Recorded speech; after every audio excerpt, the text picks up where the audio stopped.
Бахрам Абдумавлянов Ырыс айыл аймагындагы көп жылдык дыйкандардын бири.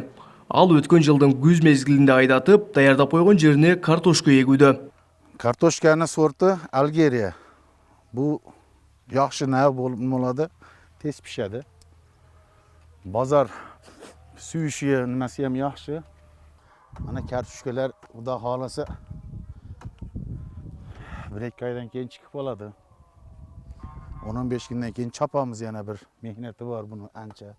Сузак районунда тала жумуштары кызыганда көбүрөөк жумушчу күч талап кылынат. Жумушчулар эгиндин түрүнө жана аткарган жумушуна жараша күнүнө 400 сомдон 700 сомго чейин иштеп беришет. Her günü ertemende turamız saat 8'de. Şunaka dehqonchilikka kelamiz, dehqonlarga yordam beramiz. Kuniga mehnat qilib, pulumuzni olib. 3 ta bolam bor. Tirikchiligimiz endi shuni orqasidan. Shunaka dehqonlar boradi. Shunaqa qilib mehnat qilib, pulumuzni olib, ro'zgarimizni tebratib, shunaqa qilib o'tiribmiz. Ал эми дыйкандардын дагы бири Абдумалик Абдувахапов кышында күнөсканада өстүрүлгөн капуста көчөттөрүн талага тигип болуптур.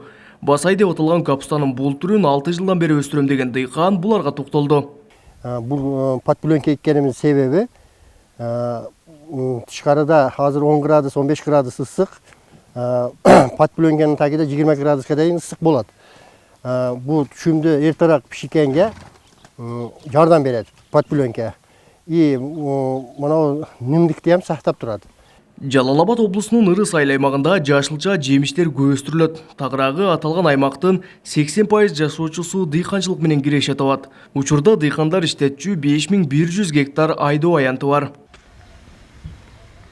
Кабылбек Учкунбай уулу, Тынчбек Доолдаев, Жалал Абад облусу.